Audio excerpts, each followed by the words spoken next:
The first Cambridge Apple-enabled school at Chengalpat, integrating nature and technology. Westfield International School. Give your child the best platform to explore and innovate. Admissions open, kindergarten to grade 8.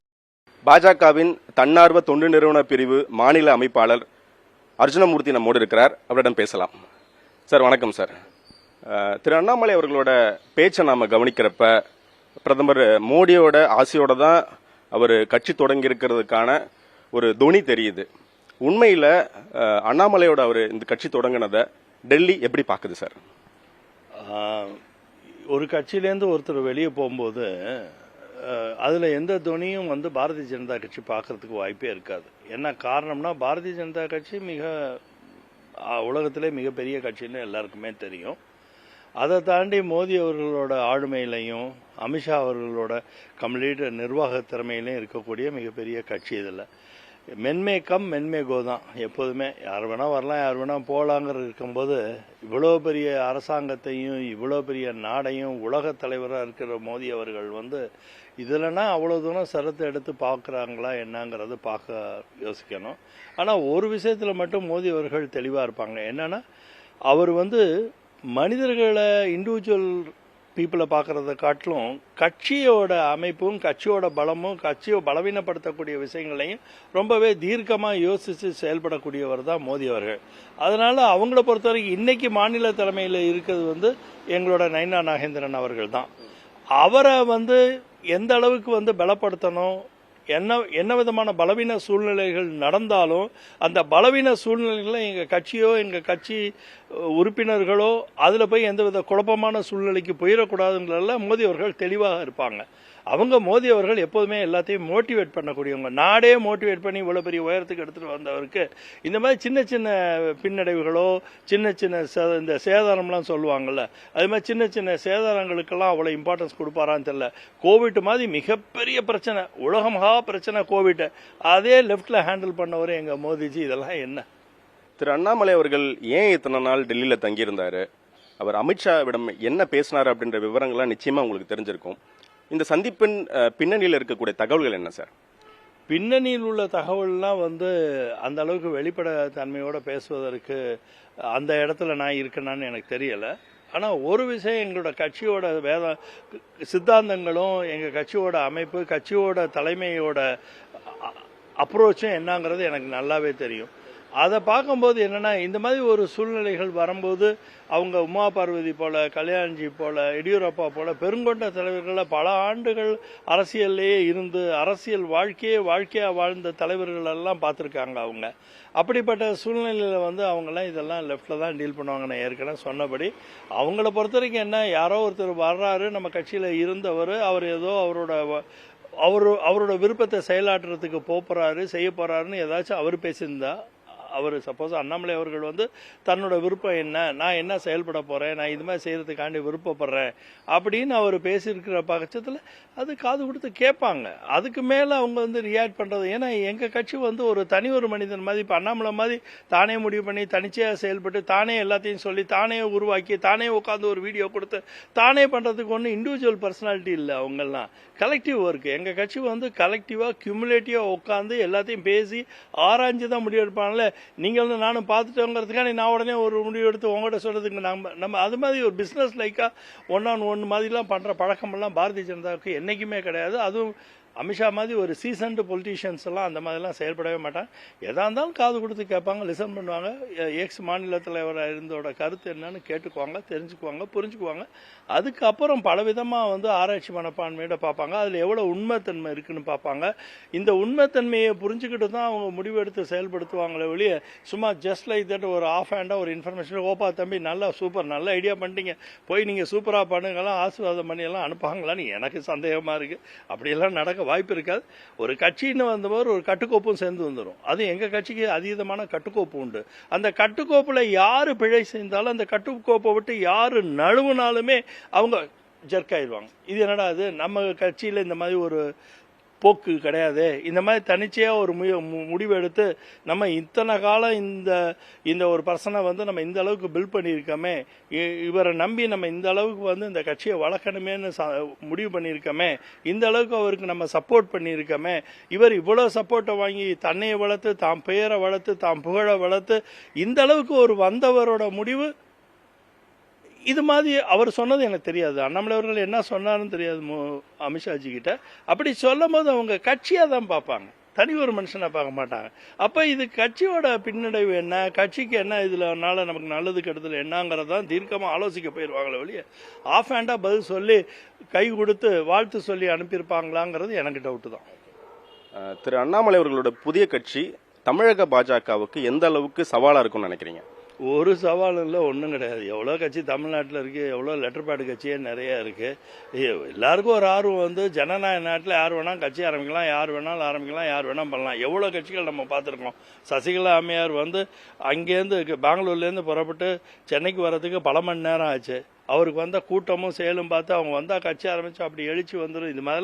இந்த மாதிரி ட்ராமாலாம் நம்ம லைஃப்பில் நிறைய பார்த்துருக்கோம். தமிழ்நாட்டில் இந்த மாதிரி அரசியல் ட்ராமா தொடர் நிகழ்வுகளாகவே நடந்துக்கிட்டு தான் இருக்கும். ஆனால் அரசியலுக்கு ட்ராமா மட்டும் பத்தாதுல்ல, அதை வழி நடத்திக்கிட்டு போகிறதுக்கு வேணுங்கிற பக்குவம் வேணும், அனுபவம் வேணும், அதை சார்ந்த மனிதர்களை சேர்த்துக்கணும். தன்னை மட்டுமே முன்னிலைப்படுத்தாமல் எல்லாருக்குமே ஒரு வாய்ப்பு கொடுக்கக்கூடிய தலைமை வேணும்.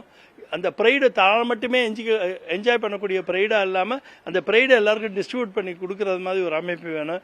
இது ஒன்றும் ஓவர் நைட் நடக்கிற மேஜிக்கெல்லாம் கிடையாது. அவர் நீங்கள் விஜயை பார்த்துட்டு இந்த மாதிரி பண்ணணும்னு விருப்பப்பட்டால் அவர் தொடர்ந்து ரசிகர் மன்றம் வச்சு 25 ஆண்டுகள் தமிழ் மக்களில் ஒவ்வொரு வீடும் போய் சேர்ந்தவர். ஒரு வீட்டிலையுமே அவர் யாருன்னு தெரியும், விஜய்ங்கிற ஒரு யாருங்கிறது வீட்டு மக்களுக்கு தெரியும்.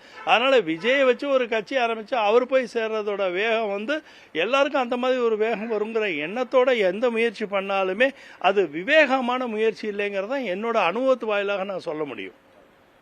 அண்ணாமலை அவர்கள் கட்சியிலிருந்து பாஜகவிலிருந்து வெளியேறதுக்கான காரணம் என்ன? அவரோட குற்றச்சாட்டுகளுக்கு தமிழக பாஜகவோட பதில் என்ன சார்? நான் இதை கொச்சப்படுத்தி சொல்ல விரும்பல. அண்ணாமலை அவர்கள் இந்த கட்சியை விட்டு வெளியேறதுக்கு ஒன்று மெயினாக இருக்கணும், ஆசையாக தான் இருக்கும். நம்மளே தான் பண்ணலாமே அப்படின்னு ஒரு ஆசை வந்திருக்கும். நம்ம இந்த மாதிரி ஒரு கட்டுக்கோப்பான ஒரு அமைப்பில் இருந்து நம்மளால் முன்னுக்கு வர முடியாதுங்கிற ஒரு பயம் வந்திருக்கும். ஏன்னா பாரதிய ஜனதா கட்சி ஒரு கட்டுக்கோப்பான ஒரு இடம். அந்த கட்டுக்கோப்பான இடத்துல என்ன ஒரு பெரிய சிக்கல் இருக்குன்னா, அது ஒரு டீமாக தான் எவால்வ் ஆகுமே ஒழிய தனி ஒரு மனுஷனோட ஆசையை தீர்க்கக்கூடிய இடமா அது இருக்காது. இப்போ ராஜா அவர்கள் இருக்கார், ராஜா 18 ஆண்டுகள் கட்சியில் போராடிக்கிட்டு இருக்காரு தனக்கு ஒரு நல்ல அதிகாரம் கிடைக்கிறதுக்கு. எத்தனை தடவை அவர் வந்து ஸ்டேட் பிரசிடென்ட் ஆகணும்னு ஆசைப்பட்டு முயற்சி பண்ணியிருப்பார். அவருக்கு அந்த மாதிரி வாய்ப்பே இது வரைக்கும் கிடைக்கல. ஆனா அதுக்காக வேண்டி அவர் தூக்கி போட்டுட்டு போயிட்டாரு, துண்டை உதிரி போட்டு போனாரா? இவர் 18 மாசம் நான் கஷ்டப்பட்டேன்னு டிவியில் போய் சொல்லிக்கிட்டு இருக்காரு. 18 ஆண்டுகள் கஷ்டப்பட்ட ராஜா எங்க கட்சியில் ஒரு எக்ஸாம்பிள் இருக்காரு, இன்னைக்கு இருக்காரு. அவர் என்ன அதிகாரத்தை இது வரைக்கும் அனுபவிச்சிருக்காரு? ஆனால் பெரிய போராடி பெரிய கஷ்டப்பட்டிருக்காரு. இந்த கட்சிக்காக வேண்டி தன்னோட முழு நேரம் லைஃபையுமே ஒப்படைச்சிருக்காரு. நிறைய எதிர்ப்புகளை சந்திச்சிருக்காரு. வாழ்க்கையில் நிறைய கடுமையான எதிர்ப்புகளை அந்த இந்துத்துவாங்கிற கொள்கையினாலே அவர் எதிர்ப்புகளை அதிகமாக சம்பாதிச்சவர் தான். அப்படிப்பட்ட ஒரு மனிதருக்கே இன்ன வரைக்கும் ஒரு பெரிய நிலையான ஒரு அமைப்பு வராமல் முந்தானத்து கட்சியில் சேர்ந்து உடனே ஸ்டேட் பிரசிடென்ட் ஆகி உடனே வந்து அதிகாரத்தை பெற்று உடனே புகழ் அடைஞ்சு உடனே நான் அதுக்கு அடுத்தது நான் சிஎம் ஆகணும்னு நினப்பு வந்ததுன்னா அது ரொம்ப சிரமம். பாரதிய ஜனதா கட்சிக்கு சிரமம். ஒரு தனி ஒரு மனுஷனா வந்து கட்சியில் இருந்தால் அது செயல்படுத்தலாமே ஒழிய பாரதிய ஜனதா கட்சியில் அந்த மாதிரி செயல்படுத்துறது இந்த மாதிரி ஆசைகளுக்கே பாரதிய ஜனதா கட்சியில் இடமே கிடையாது. அப்படி ஒரு இடமே பாரதிய ஜனதா கட்சியில் இல்லாமல் அப்படி ஒரு இடமே இல்லாத இடத்துல, அதாவது தொலைக்காத இடத்துல தேடுறது மாதிரி இது இவரோட செயல்பாடு இருக்கு. இந்த கட்சியை பொறுத்த வரைக்கும் ஒரு விஷயம் தெளிவானது, ஒரு கட்டுக்கோப்பான ஒரு அமைப்பு ரீதியாக தான் செயல்படுமே ஒழிய தனிச்சையாக தனி ஒரு மனிதனோட சந்தோஷப்படுத்துறதுக்கோ தனி ஒரு மனுஷனோட ஈகோவை சாட்டிஸ்ஃபை பண்ணுறதுக்கோ இந்த கட்சி என்னைக்குமே இருந்தாலும் அது யாருக்கும் இருந்தாலும் அது எனக்கும் பொருந்தும், இந்த கட்சியை சேர்ந்த எல்லா காரியகர்த்தாவுக்கும் அது பொருந்தும். இப்போ தமிழக பாஜகவை சேர்ந்த சில முக்கிய நிர்வாகிகள்லாம் ராஜினாமா செஞ்சுட்டு அண்ணாமலை அவர்களோட இணைஞ்சிட்டு வராங்க. இது பாஜக வந்து தமிழ்நாட்டில் உருவாக்கி இருக்கக்கூடிய ஒரு கட்டமைப்பை பலவீனப்படுத்த எடுத்துக்கலாமா? அது எப்படிங்க பலவீனப்படுத்தும்? நான் தான் தெளிவாக சொல்கிறேனுங்க. இப்போ வெயில் அடிக்குது, தண்ணி கம்மியாக போயிடும், மழை வந்தால் தண்ணி கூடிடும், இதானே பிரின்சிபல். இப்போ வெயில் அடிச்சிட்டு இருக்கு, மேபி தண்ணி கொஞ்சம் கொஞ்சம் குறைஞ்சிரும், டேங்க்லேருந்து குறையும். மழை பெஞ்சா இல்லை ஓவர் டேங்கில் நம்ம தண்ணி ஊற்றினா சேர்ந்துட போகுது. மக்கள் வந்துங்க தமிழ்நாடை பொறுத்த வரைக்கும் ரொம்ப சிம்பிளாக பாருங்கள், மொத்தமே 8 கோடி மக்கள் தான். அந்த 8 கோடி மக்களுக்குள்ளே தான் எல்லாம் பிரித்து கூறு எடுத்துக்கணும். கரெக்டா? இந்த 8 கோடி மக்கள்லையும் ஒரு நல்ல பழக்கமும் இருக்குது, கெட்ட பழக்கம் இருக்குது. எல்லாருமே எல்லாத்துலேயும் பதிவு பண்ணுவாங்க. சும்மாவே இப்போ கர்நாடகாவிலேருந்தே நிறைய பேர் பதிவு பண்ணுவாங்க, கேரளாவிலேருந்து பதிவு பண்ணுவாங்க, தெலுங்கானாவிலேருந்து பதிவு பண்ணுவாங்க. ஆனால் தமிழ்நாடு தான் முன்னெடுப்பேன், தமிழ்நாடு தான் எனக்கு வேணும்னு சொல்லிட்டு ஒருத்தர் அரசியல் கட்சி ஆரம்பிக்கிறேன்னு முடிவு பண்ணும்போது இந்த நம்பரை எப்படி குவான்டிஃபை பண்ண முடியும், ஜஸ்டிஃபை பண்ண முடியும்? இந்த நம்பர்லாம் ஒரு மித்து. ரெண்டாவது, டெக்னிக்கலாக உங்களுக்கு தெரியும், நம்பர் பில்ட் பண்ணுறது ரொம்ப ஈஸி, சாஃப்ட்வேரில் அதெல்லாமே அது ஒரு தனி ஸ்டோரி. அதை நான் அந்த இடத்துக்கே வரல. உண்மையாகவே நேர்மையாகவே ஒரு நம்பர் வருதுன்னே வச்சுக்கோம். அந்த நம்பர் எங்கேருந்து வரப்போகுது? 8 கோடிக்குள்ளே தானே வரணும், சுற்றி 8 கோடி தானே வரும். மற்ற நம்பர்லாம் எப்படி செல்லாத ஓட்டோ அது மாதிரி இதெல்லாம் செல்லாத உறுப்பினர் ஆயிடுவாங்க. தமிழ்நாட்டில் ஓட்டு இல்லாதவங்க இந்த பதிவில் வந்தால் தமிழ்நாடை பொறுத்த வரைக்கும் அவங்க செல்லாத ஓட்டு தானே. அப்போ இது செல்லாத ஓட்டில் எவ்வளோ கழிக்கணுங்கிற முடிவு எடுக்க வேண்டிய சூழ்நிலை வந்துடும்ல. இதெல்லாம் ஒரு ஹைப். ஏன்னா ஒரு பதட்டம் இருக்குது. என்ன பதட்டம் இருக்குன்னா, நம்ம துணிஞ்சிட்டோம், ரிஸ்க் எடுத்துட்டோம், நம்ம ஜெயிக்கணுங்கிற ஒரு பதட்டம் எல்லாருக்குமே இருக்கும். அது நானாக இருந்தாலும் இருக்கும், யாராக இருந்தாலும் இருக்கும். அந்த பதட்டத்தோட வெளிப்பாடு தான் இந்த மாதிரி எல்லாம் ஒரு ஆக்டிவிட்டியை ஒழிய நிச்சயமாக இதுக்கும் அரசியல் சம்மந்தம். திருப்பி சொல்கிறேங்க, அந்த 8 கோடிக்குள்ளே தாங்க எல்லாரும் ஓட்டு வாங்கணும். 8 கோடி தான் எங்களோட பவுண்டரி. இந்த பவுண்டரியில் நான் 1.5 கோடி வச்சுருக்கேன், நீ 2 கோடி வச்சுருக்கேன், நான் 3 கோடி வச்சுருக்கேன், 8 கோடியை தாண்டி போயிருது நம்பர். அப்போ ஒரே ஆள் 3 இடத்துல கார்டு வச்சிருக்காங்க. இப்போ கூட எங்கள் கட்சியில் தெளிவாக இன்னைக்கு எங்கள் மாநில தலைவர் ஒரு விஷயத்தை தெளிவாக சொல்லிட்டார். எந்த விருப்பத்துக்காக வேண்டி வேற இடத்துல உறுப்பினர் ஆகிட்டு இங்கே உறுப்பினராக இருக்கானுங்கிற விருப்பத்தை தவிர்த்துருங்கன்னு ஒரு வழிகாட்டுதல் எங்கள் கட்சியில் இன்னைக்கு எங்கள் மாநில தலைவர் ஒரு அறிக்கை வெளியிட்டுட்டார். அப்போ என்னாச்சு? சேஃப். எங்கள் கட்சியை பொறுத்த வரைக்கும் விசுவாசிகள் எப்படி இருக்காங்கன்னா, கொள்கை சார்ந்தவங்க தான் பாரதிய ஜனதா கட்சியில் இருக்காங்களோ இல்லை, கொள்கையை சாராதவங்க இருக்க மாட்டாங்க. கொள்கை சார்ந்தவங்க யாரும் பிஜேபியிலேருந்து எந்த சூழ்நிலைக்காண்டி இன்னொரு கட்சிக்கு போனதே கிடையாது. நீங்கள் விஜய் அவர்கள் கட்சி ஆரம்பித்து ஜெயித்த பிறகு நிறையா கட்சியிலேருந்து ஆளுங்க போனாங்க. ஈவன் எம்எல்ஏ ஏடிஎம்கேலேருந்து எந்திரிச்சு போனாங்க. முந்தானத்து எம்எல்ஏ ஆனவங்க கூட அந்த எம்எல்ஏ இழந்துட்டு கூட உடனே போய் டிவிக்கேல வெறும் அட்டை வாங்குறதுக்கு எம்எல்ஏ இழந்ததை நீங்கள் பார்த்துருக்கீங்களா? ரொம்ப பெரிய ஆச்சரியம். வெறும் ஒரு டிவிக்கேங்கிற அட்டை வாங்குறதுக்காண்டி எம்எல்ஏ பதவி இழந்துட்டாங்க சார். அவங்க கொடுத்த வேலை அவங்களோட எம்எல்ஏ.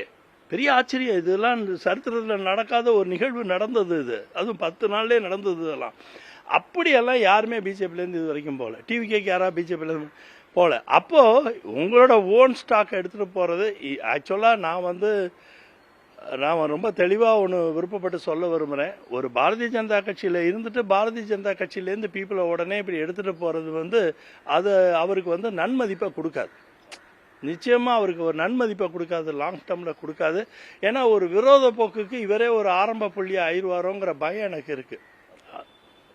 இப்போ நீங்கள் நம்ம அரசியல் சூழலில் பார்த்தோம் அப்படின்னு சொன்னால், திரு அண்ணாமலை அவர்கள் இன்ஸ்டாகிராம் லைவ்ல பேசுகிறப்ப அவர் என்ன சொல்லியிருந்தாருன்னா, ஒரு புதிய கட்சி தமிழ்நாட்டுக்கு இன்னும் தேவையாக தான் இருக்குன்னு சொல்கிறாரு. உங்களோட அனுபவத்தில் ஏற்கனவே திராவிட கட்சிகள் கோலச்சு கொண்டிருந்த தமிழ்நாட்டில் இப்போ புதுசாக தாவைக்க வந்திருந்தாங்க, அவங்க ஆட்சி பிடிச்சிருக்காங்க. இப்போ உடனே இன்னொரு புதிய கட்சிக்கு ஆன தேவை தமிழ்நாட்டில் இருக்குன்னு நினைக்கிறீங்களா? அதாவது இங்கே எல்லா கட்சிக்குமே வாய்ப்பு இருக்குங்க. கிட்டத்தட்ட பல ஆயிரம் கட்சிகள் இருக்குது, இந்தியா முழுக்க இருக்குது, எல்லா கட்சியும். ஆனால் அந்த கட்சி எதுக்கு மக்கள் தேர்ந்தெடுக்கணுங்கிறது தான் டிஃப்ரென்ஸ். மக்களோட பார்வையில் இப்போ டிவிக்கே தேர்ந்தெடுத்து வந்த 2 வருஷத்துல அந்த கட்சியை ஒரு அரசாங்கத்தோட அரசியலை அரசாங்க கட்சியாக மாற்றிருக்காங்க தமிழ் மக்கள். அதுக்கு அந்த வாய்ப்பு இருக்குது. ஆனால் அதே மாதிரி வாய்ப்பு எல்லாருக்கும் வருமாங்கிறது இட்ஸ் $1 மில்லியன் கொஸ்டின். நம்பர் 1.